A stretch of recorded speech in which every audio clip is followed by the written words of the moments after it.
Hello guys! So today, i-share ko sa inyo kung paano ako nakakuha ng tourist visa sa Korea as a TikTok affiliate na sobrang hindi ko rin in-expect pero thank God na nakakuha tayo at na-approve tayo sa ating visa application. So kaya ako nag-apply for a Korean visa is because meron akong nakita online na magpo-provide ng free tour sa Korea. So nung una akala ko all expenses paid yon. So syempre nag-apply ako agad. Pero later on nalaman ko na it's just a tour na pag nandun na kayo, itutour nila kayo. At the same time, they can provide free accommodation because para silang Christian Filipino Community Center sa Korea and they provide free accommodation kung sino yung gustong sumali sa tour, which is napakaganda, di ba? So naisip ko, subukan ko na rin. Actually, kahit nung pinag-iisipan ko pa lang kung tutuloy ba ako o hindi, nag-apply na ako ng appointment or nag-set na ako ng appointment sa KBAC or the Korean Visa Application Center. I will just provide the link below sa description para sa application form and para din sa pag-submit or pag-set ng advance appointment sa KBAC. So, ang nangyari is, nakuha ko yung visa ko ng May 10 of this year. Pero the tour is supposed to be on May 12 to 15. So, nung na-receive ko yon, naisip ko sobrang gahon na sa oras. Kaya, hindi na ako sumama. And hindi na rin ako tumuloy. Kasi when I check the location ng community center, medyo malayo siya sa Seoul Center. So, naisip ko, I'll just schedule it later on. So, for today, ituturo ko sa inyo yung mga sinagot ko sa visa application form and yung mga documents na sinubmit ko sa TikTok affiliate. Now, sa simula pa lang, disclaimer, sasabihin ko na sa inyo na feeling ko malaking bagay at nakatulong na meron na akong US visa and meron din akong UK visa na nagamit ko na last year, 2023.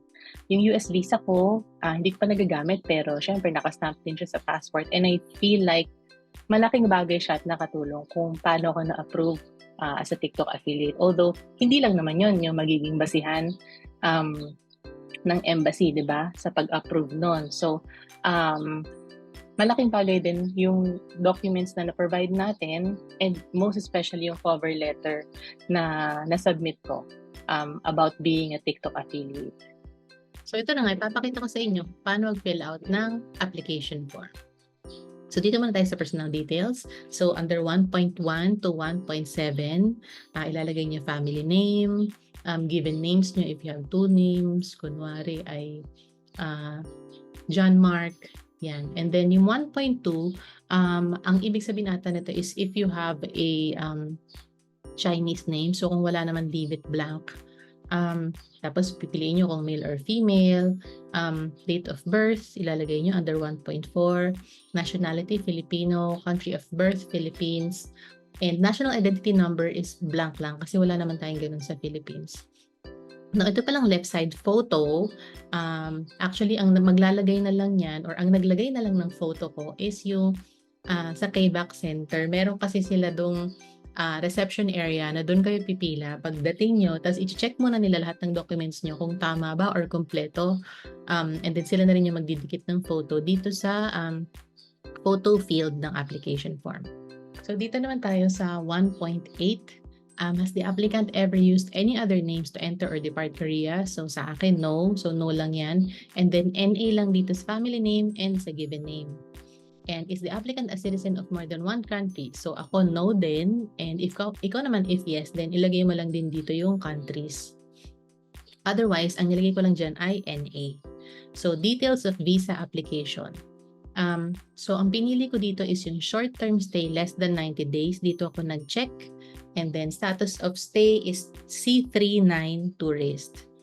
Okay, so yun yung ginagamit talaga ng mga nag-apply for a tourist visa is C39 tourist. Now, for official use only, leave it blank.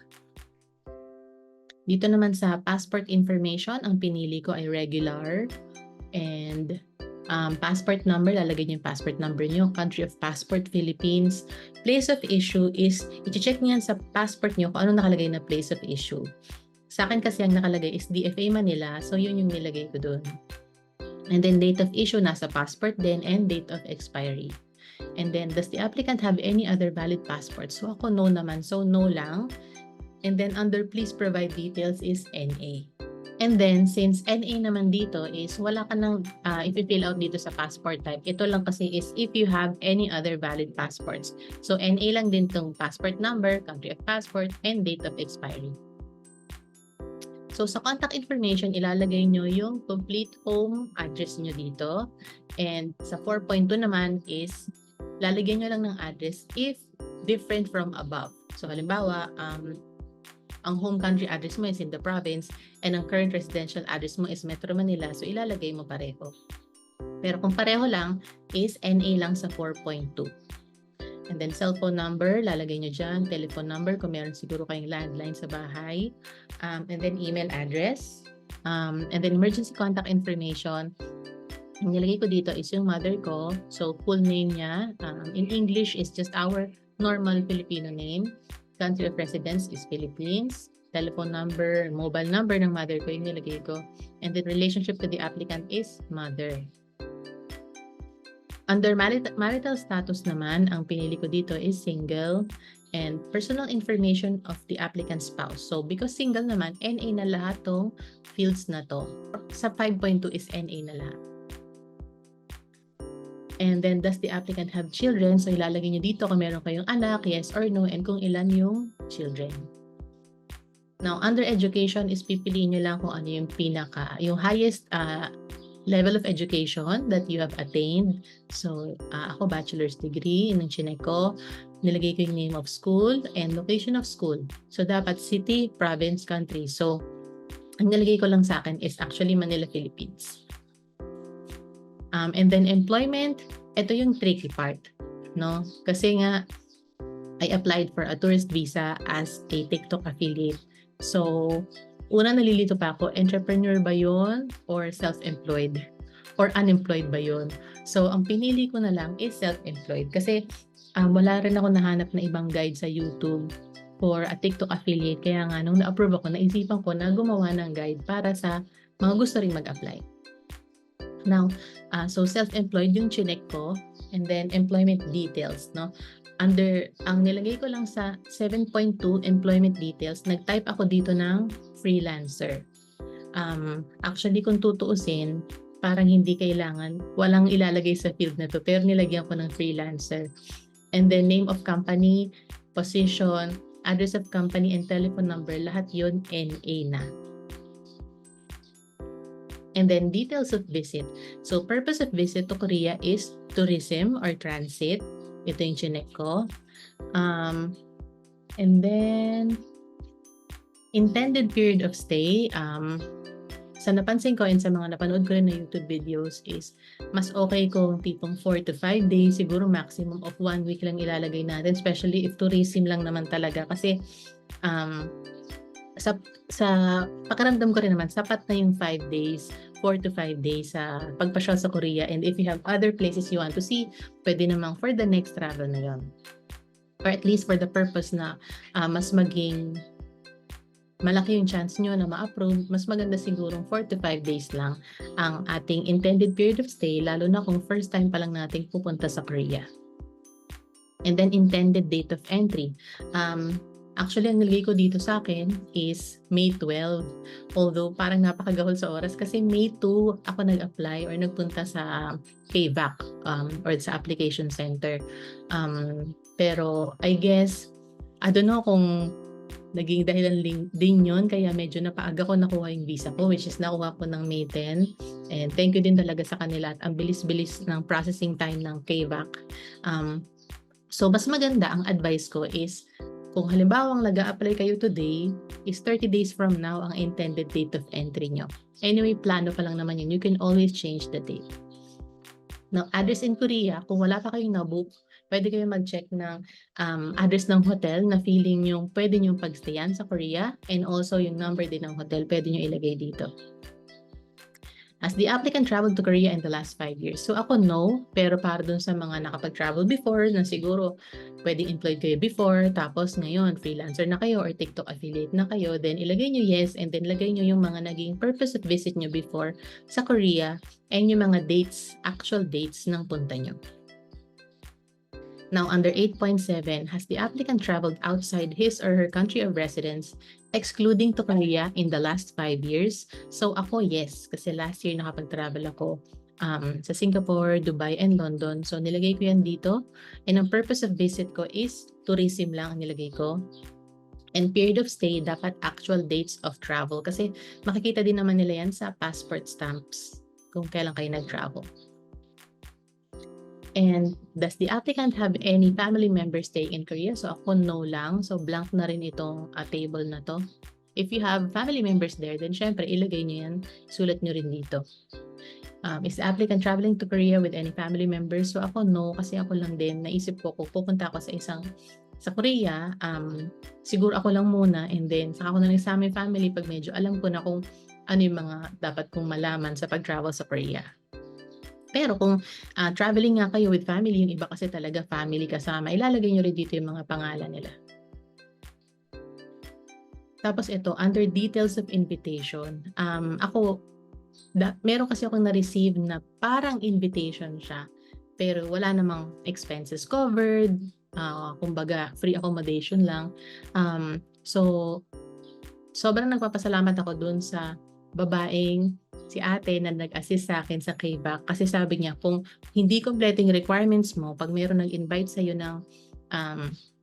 nag-invite sa'yo sa Korea is i-no mo na lang yan. Kasi pinakita niya sa akin yung mga requirements, medyo madaming documents and details na hinihingi pag mayroong nag-invite sa inyo sa Korea. And sa totoo lang din naman, hindi pa rin naman ako sure na sasama ako doon, kaya pinalitan ko na lang siya ng no. Okay, ngayon kung meron naman kayong nag-invite sa inyo papunta sa Korea, then meron ding ibang requirements. Ilalagay ko na lang dito, i-insert ko na lang kung ano yung mga requirements. So ayan siya, pag merong nag-invite sa inyo na magpunta sa Korea.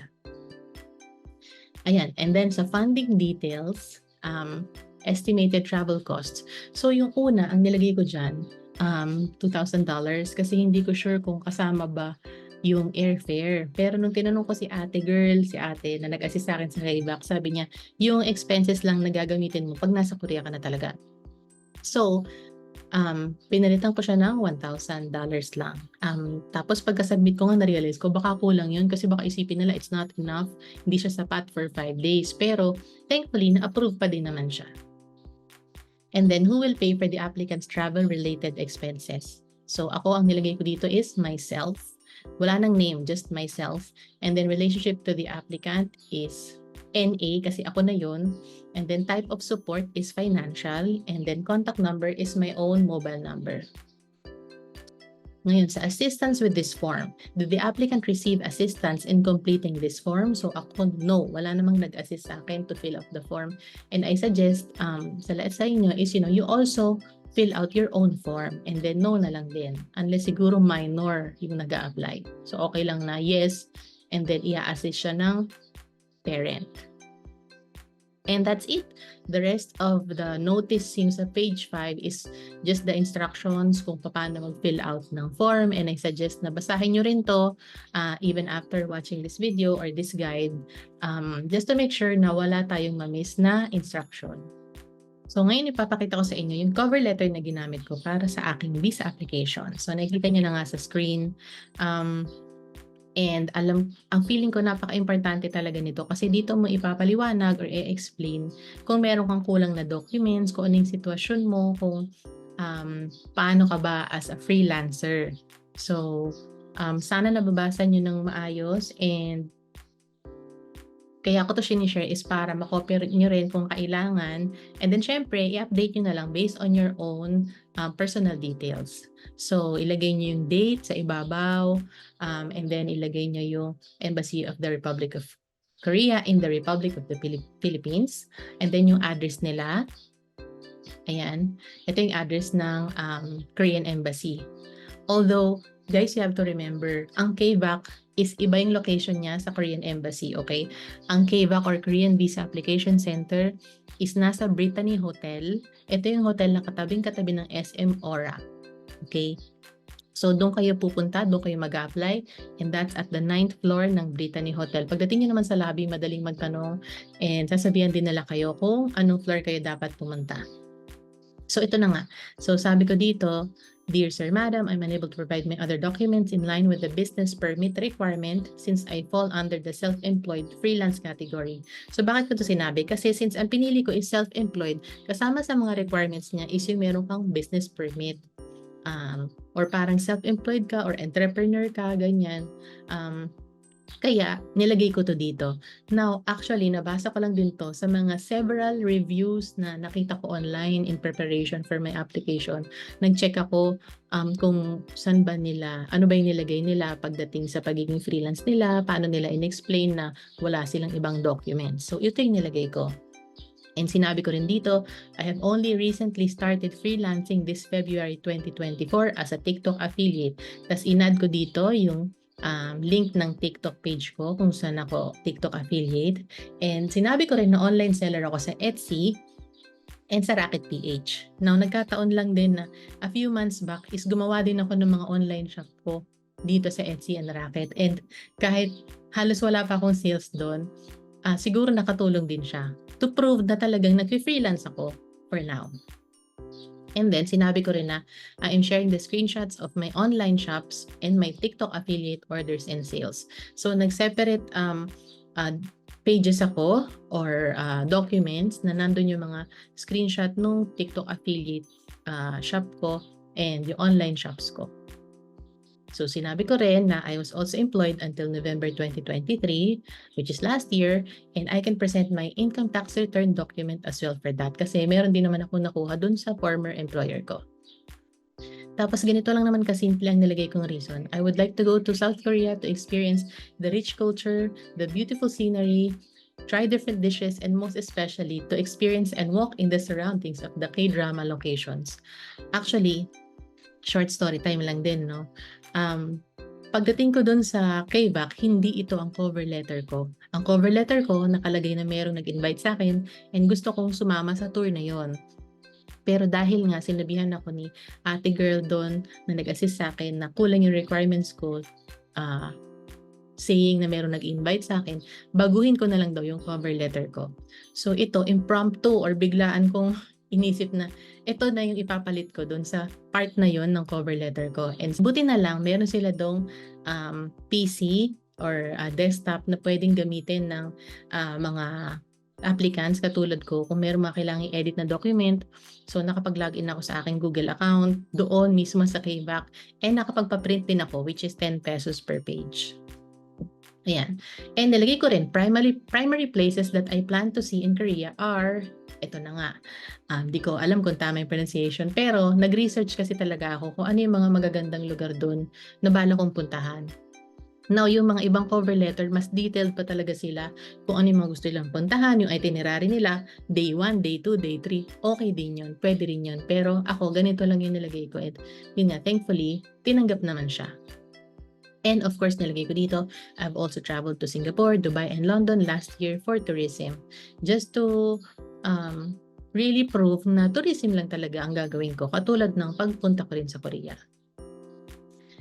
And nilagay ko, I am attaching the following documents for your reference to support my intention and capacity to travel as a tourist and as a freelancer. So ito, sinama ko, bank certificates and bank statements, and screenshots of online shops and TikTok affiliate orders. So yun na nga, pati yung mga TikTok affiliate orders ko, nag-print ako ng mga ilang page ng screenshot para patunayan na may mga pumpasok talagang orders bilang affiliate.